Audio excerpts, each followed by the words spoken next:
Good morning, students. Today we are starting off with a new chapter, that is periodic classification of elements. Matter around us is present in the form of elements, compounds and mixtures. Elements are substances containing atoms of only one type. So elements are just made up of just one type of an atom. If I take sodium, sodium is made up of just one type of an atom, that is sodium atom. So those are nothing but the elements. There are 118 elements known to us and all these have similar properties. Now 118 elements are known to us. Now if we have to study 118 elements one by one, it becomes a very difficult and a tedious task. So to make it simpler or easier, it is better to classify them so that our work becomes easier. So several theories were put forth to explain how to classify these elements so that the study becomes easier or simpler. The earliest classification was to divide them into metals and non-metals. Only 30 elements were known initially and they divided them into metal and non-metal. But why was this disapproved, or what was the drawback? They were not able to categorize metalloid. Metalloids shared the properties of both metal and non-metal.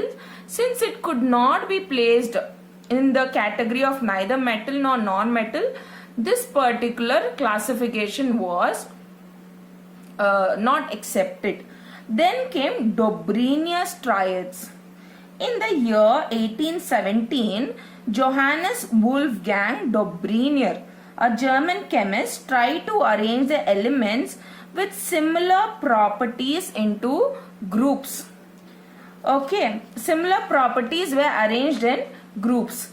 And when the elements were arranged in the order of increasing atomic masses is nothing but the sum of proton and neutron. So group of 3 elements known as triads having similar chemical properties were obtained. So look at this particular table. These are Dobrinius triad. Now only 3 triads were known at that time, and this is their atomic masses. Now what is this average atomic mass? When you add the atomic masses of lithium and potassium and divide it by 2, you will get an average atomic mass, and that average atomic mass is almost similar to the atomic mass of the sodium. Over here when I add lithium 6.9 and 39.0, I get an average of 22.95, and the atomic mass of sodium and whatever average atomic mass I have obtained is almost similar, is almost, it's almost close. Same over here, calcium, strontium and barium, it forms a triad. So calcium and barium, when I add their atomic masses and divide it by 2, I get an average atomic mass of 88.7. And look at the atomic mass of strontium. It is somewhere closer to this. Okay, and they arranged according to their similar chemical properties. So the atomic mass of the middle element of the triad was roughly the average of the atomic masses of the other 2 elements. That is what I told you just now. Even chlorine and iodine, okay, when you take the average atomic mass, you get the average atomic mass of bromine. It is 81.2 and bromine is 79.9. It is not the exact atomic mass, but almost the values closer to the bromine or strontium or sodium. But what was the limitation of Dobrinius triad? Only 3 triads were recognized from the elements known at that time. But what about the newly discovered elements? New elements were discovered and they were not grouped according to the triad because they were not able to do so. Next, we will move on to Newland's law of octaves. Newland arranged the then known elements in the order of increasing atomic masses and found that the property of every eighth element is similar to that of the first element. He compared this to the octaves found in the music and he called it as law of octaves. Law of octaves. Octaves are nothing but the musical notes. Now let's try to understand this with the help of the table. This is Newland's octave. Now these are the musical note: sa, re, ga, ma, pa, da, ni. And after ni there is sa. So the first and the eighth note are similar. Same way the first and the eighth element resembles, they are similar in their chemical properties. For example, hydrogen, which is the eighth element, 1, 2, 3, 4, 5, 6, 7, 8, that is fluorine. Hydrogen and fluorine resembled in properties. And which is the eighth element for fluorine? It is, if you count 1, 2, 3, 4, 5, 6, 7, 8, it is chlorine. So the first and the eighth element resembled in their properties. But this was just applicable till calcium, after which it did not follow Newland's octaves. It means the properties were not similar. That was a drawback of Newland's octave. It was applicable only till calcium. New elements were being discovered. So what he tried to do is he tried to fit in newly discovered elements in the same group. But it was wrong. It was not possible because the properties differed. Cobalt and nickel, he tried to put it in the same block. Okay. But one more drawback was the property of chlorine and cobalt and nickel did not match. So it is the eighth element, right? It should have matched. It didn't. As well as cobalt and nickel, the properties of which did not match with bromine. So these were the few of the drawbacks of Newland's octaves. It was applicable up to calcium. Properties of new discovered elements did not fit into the law of octave. To fit element into his table, Newland put even two elements together in one slot, and that too in the column of unlike elements having very different properties. So it was assumed only 56 elements existed in nature. So it was assumed that only 56 elements were discovered, existed in nature, but later on many elements were discovered. This is to do with the Newland's law of octaves. Mendeleev's periodic table. When elements are arranged in the order of increasing atomic masses.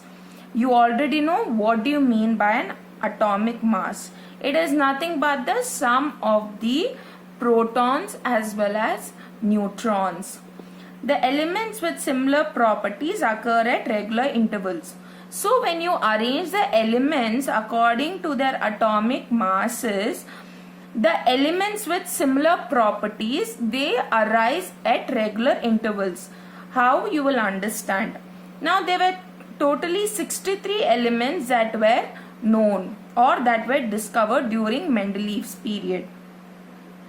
Now the properties of elements are a periodic function of their atomic masses. Now what do I mean by this statement? And this statement is very important. Now the properties of the elements are repeating when you arrange them according to their atomic masses. When I say periodic function, it means the properties are repeating at regular intervals. Mendeleev's periodic table is based on the chemical properties of elements as well as physical properties also.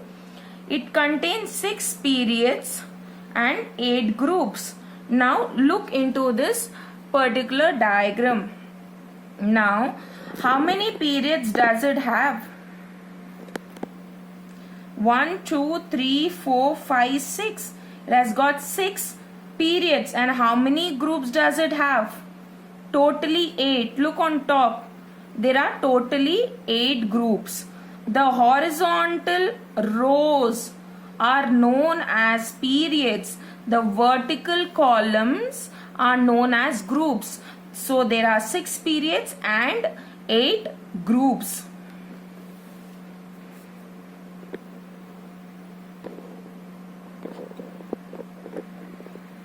Merits of Mendeleev's periodic table. Now let's try to understand what are the merits of Mendeleev's periodic table. Some gaps were left for the undiscovered elements like gallium, scandium and germanium. Now if you look at the Mendeleev's periodic table, there are certain gaps that are left. Why? Because these gaps were left for the undiscovered element. Mendeleev believed that there are few more elements, or there are elements that are yet to be discovered. So he predicted that it is better to leave some gaps over there so that the newly discovered elements could be fit in. Now, predicted properties of elements on the basis of their position in the periodic table.